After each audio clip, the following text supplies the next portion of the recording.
안녕, 나는 흙이라고 해요. 나는 수천 수만 년 전부터 지구에 존재했어요.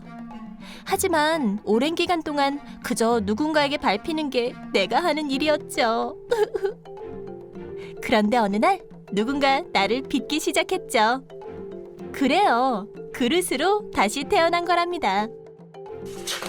인류가 곡식을 저장하기 시작하면서 생겨난 토기부터 과학의 발전과 함께 불다루는 기술이 발달하여 탄생한 도기와 발효과학의 진수 옹기, 아름다운 푸른빛의 청자, 화장하듯 분칠한 분청사기, 그리고 티끌 없는 백자까지 흙을 가지고 다양하게 변화한 우리나라 그릇의 역사를 알아볼까요? 필요에 의해 우연히 만들어진 토기. 신석기 시대에 들어서면서 인류는 한자리에 정착하여 생활하였죠. 농사도 이때부터 가능해졌어요. 농사를 통해 얻은 수확물을 조리하거나 안전하게 저장하기 위해 흙으로 그릇을 만들기 시작하였죠. 신석기 시대의 사람들이 나로 만든 그릇을 우연히 불에 구웠을 때 단단해진 모습을 보고 얼마나 신기했을까요? 가마로 따끈따끈 구워낸 도기. 통일 신라 시대부터 노천이 아닌 가마에서 그릇을 구워내기 시작하면서 도기가 탄생했어요. 가마 속 온도는 노천보다 200도 정도 높았죠. 높은 온도는 그릇을 더욱 단단하게 완성시켰답니다. 또한 1000도 이상의 불에서 그릇에 붙어있던 소나무 땔감재가 토기를 매끈매끈하게 만들어주었는데요. 이를 시작으로 나무의 재로 만든 잿물로 만든 유약을 그릇에 발라 물이 스며들지 않는 도기를 만들어낼 수 있었답니다. 숨 쉬는 그릇, 옹기. 우리나라에는 다양한 발효 음식들이 존재해요. 된장, 간장, 고추장, 젓갈, 김치, 식초 등이 그러하죠. 이러한 발효 음식이 옹기 덕택에 발달할 수 있었답니다. 커다란 그릇은 작은 그릇보다 굵은 입자의 흙을 사용하여 만든답니다. 굵은 입자의 흙 사이사이에는 숨구멍이 생기게 되죠. 이 숨구멍은 잿물 유약을 바르더라도 완전히 막히지 않아요. 숨구멍으로 공기가 들어갔다 나왔다 하면서 음식을 상하지 않고 발효하게 도와주기 때문에 우리나라의 발효 음식이 옹기와 함께 발전할 수 있었답니다. 차를 마시며 꽃 피운 비색 청자. 청자는 중국에서 건너왔답니다. 중국의 흙과 기술을 사용하여 만든 청자는 당시에도 굉장히 비싼 값에 팔렸답니다. 고려의 사람들도 청자의 빛이색 아름다움에 매료되어 그 당시 유행한 차문화와 함께 번져나갔죠. 그래서 고려 사람들도 청자를 만들기 시작하였답니다. 청자는 민감한 층부라 흙에 들어있는 철 함량 0.1% 차이로 또는 가마 온도 1도 차이로도 색깔이 달라진답니다. 고려 사람들은 청자에 알맞은 흙과 온도를 찾기 위해 여러 시도를 해보았죠. 오랜 노력 끝에 강진에서 발견한 흙과 완벽한 온도의 가마에서 구워낸 고려 청자는 중국의 청자보다 더욱 아름답다는 평가를 받고 있답니다. 청자도 백자도 아닌 분청. 고려가 끝나갈 무렵 외구의 침략으로 청자를 만들던 가마터들이 쑥대밭이 되었답니다.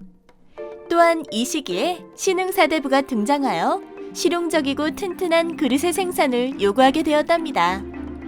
도공들은 뿔뿔이 흩어졌고 정착한 곳에 흙을 가지고 청자를 빚었지만 비색의 청자는 만들 수 없었답니다. 그래서 도공들은 회색빛깔 청자에 화장을 해주었죠. 귀알이라는 붓으로 하얀색 칠을 하거나 하얀색 물감을 덮고 그 위에 쇳가루로 그림을 그리거나 또는 무늬 도장을 찍은 후에 홈이 파인 부분에 흰색을 채우기도 하였죠. 달빛이 담긴 백자. 우리나라의 백자는 고려 때부터 중국의 영향을 받아 만들어지기 시작했어요. 가장 아름답게 꽃피운 건 조선 후기이죠. 백자를 만들 때는 철분이 하나도 없는 고령토를 사용해야 하는데 청자 때와 같이 좋은 흙을 찾아내는데 오랜 시간이 걸렸어요. 조선시대에는 그릇을 관리하던 사홍원이라는 관청이 있었고 백자를 만들던 가마터인 분원이 있었답니다. 조선시대의 가장 발달한 가마터는 현재 경기도 광주랍니다. 잠시 땅속을 들여다볼까요? 시대에 따라 만들어진 그릇이 다르기 때문에 묻혀있는 그릇들도 다르답니다. 오래된 그릇일수록 아래로 가야 찾을 수 있겠죠?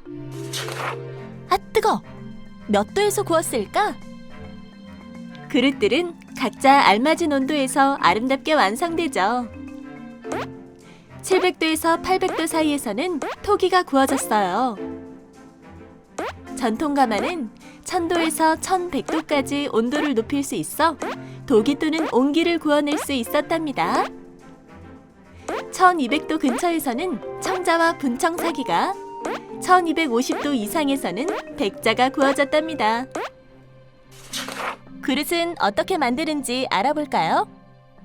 태토 준비, 반죽하기, 빚기, 그늘에서 말리기, 초벌구이, 그림 그리기, 유약 바르기, 재벌구이 순서로 그릇이 만들어진답니다.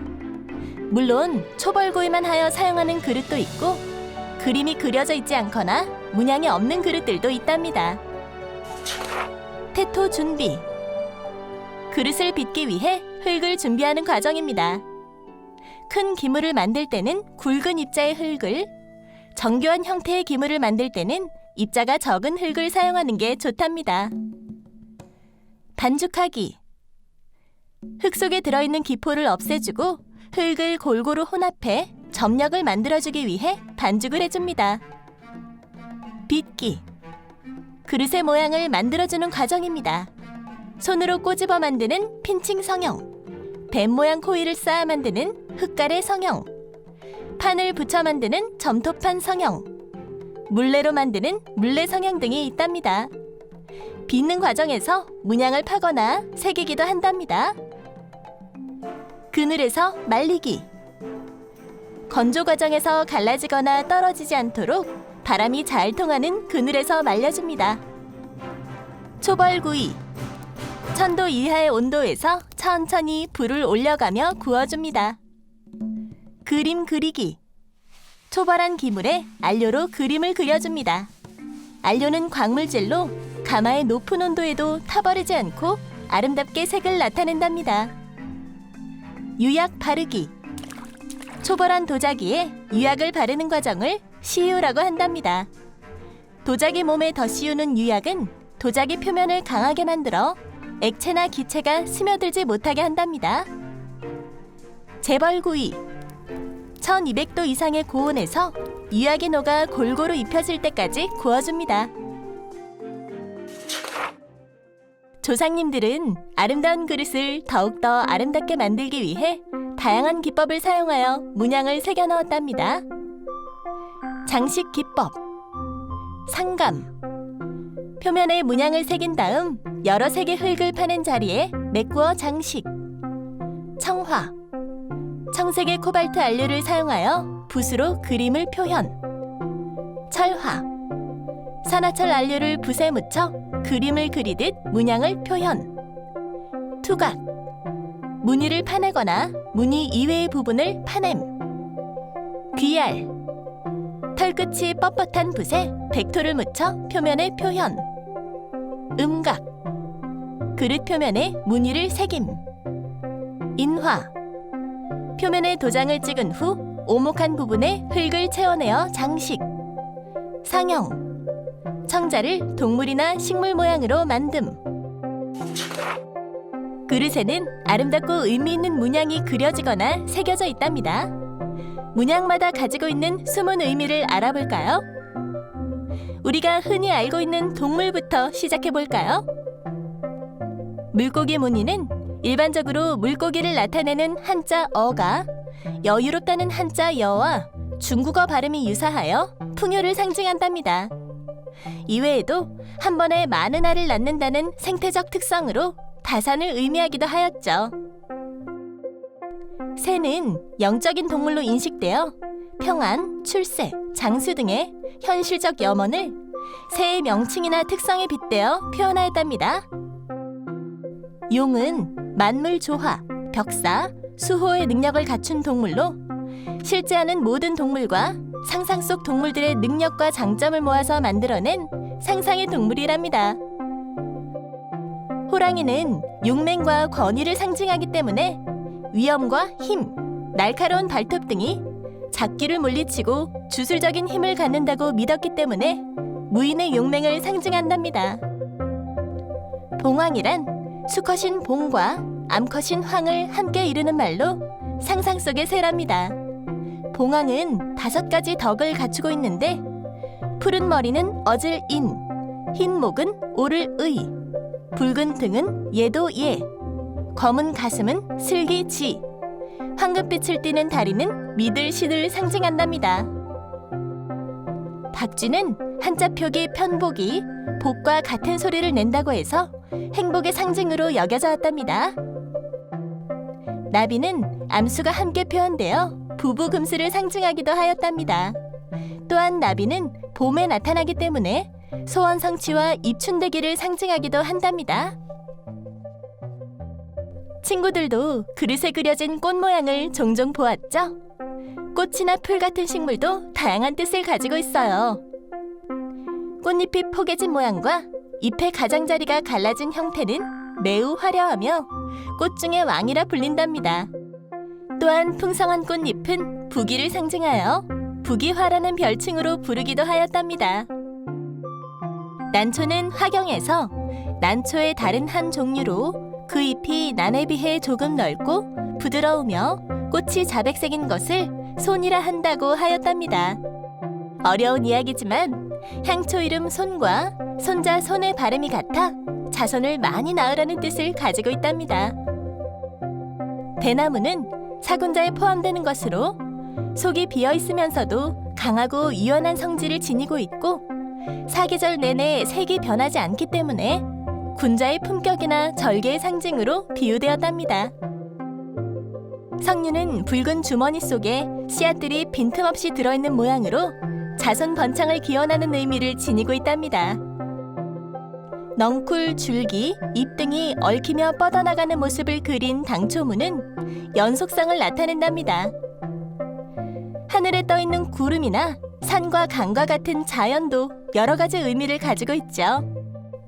구름은 고대로부터 해, 달, 별, 바람, 비를 비롯한 자연현상을 경외하던 사상적 배경으로 인해 신성시되었답니다. 구름은 농경사회에서 만물을 소생시키는 비를 내리고 거두거나 자유자재로 움직이는 모습 때문에 기륭을 점칠 수 있는 신령스러운 존재로 인식되기도 하였답니다. 산수무늬는 농경문화에서 중요시되었던 자연환경의 숭배로부터 비롯되었답니다. 산은 신성한 것이며 장수를 상징하는 것으로 믿어왔답니다. 바위는 오랜 세월을 두고 변치 않기 때문에 장수의 의미를 나타내는 사물이죠. 그릇은 그 모양에 따라 종류가 나뉜답니다. 장군, 액체를 담아서 옮길 때 사용한 그릇. 주자, 술 등 액체를 담아두는 주전자. 대접, 위가 널쩍한 그릇. 병, 액체를 담는 아가리가 좁은 그릇. 발, 아래는 좁고 위는 넓게 만들어 밥이나 국 등을 담는 그릇. 호, 목이 짧고 배가 부른 항아리. 정병, 스님들이 많이 사용한 목이 긴 물병. 사람들은 다양한 그릇에 꼭 맞는 이름을 붙여주셨어요. 개똥이네 항아리, 소똥이네 술병 같은 이름이 아니고 일정한 규칙을 가지고 지어주었답니다. 그릇의 이름을 어떻게 정하였을까요?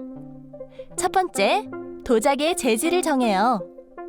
두 번째, 도자기의 장식 기법을 살펴보아요. 세 번째, 도자기의 무늬를 파악해보아요. 네 번째, 도자기의 쓰임과 형태에 따라 이름을 지어줍니다. 그럼 우리 그릇의 이름을 맞춰볼까요? 이 그릇은 바탕이 하얀색이에요. 이 그릇의 재질은 맞아요. 백자입니다. 이번엔 장식 기법을 살펴볼까요? 파란색 그림이 그려져 있네요. 그렇죠. 이 그릇은 청아 기법으로 장식되어 있어요. 무늬는 어떤가요? 박쥐가 그려져 있네요. 마지막으로 형태를 살펴볼까요?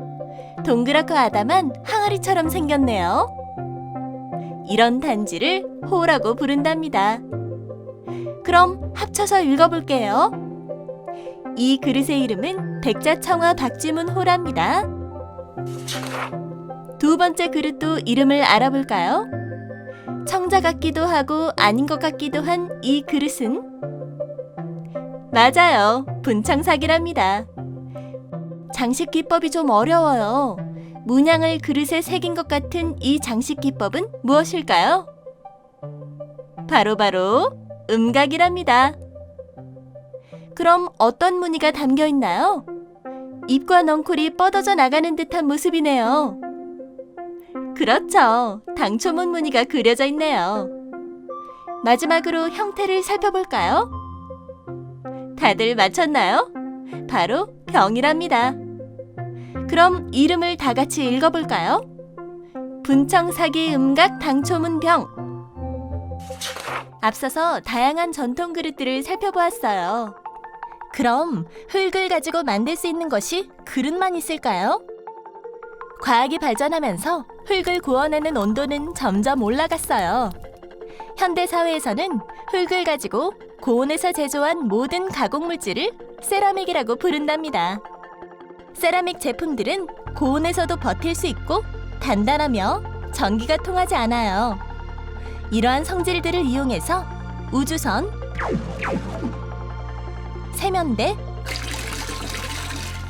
인공치아 등을 만들어 사용한답니다.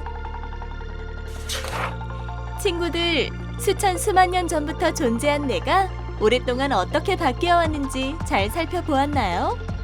다양한 그릇뿐만 아니라 우주선으로까지 나의 변신은 대단하고 멋졌죠? 그럼 이 영상을 통하여 우리 친구들이 나에 대해 조금이라도 알아줬으면 하는 꿈을 가지고 이제 그만 안녕! 잘 지내요!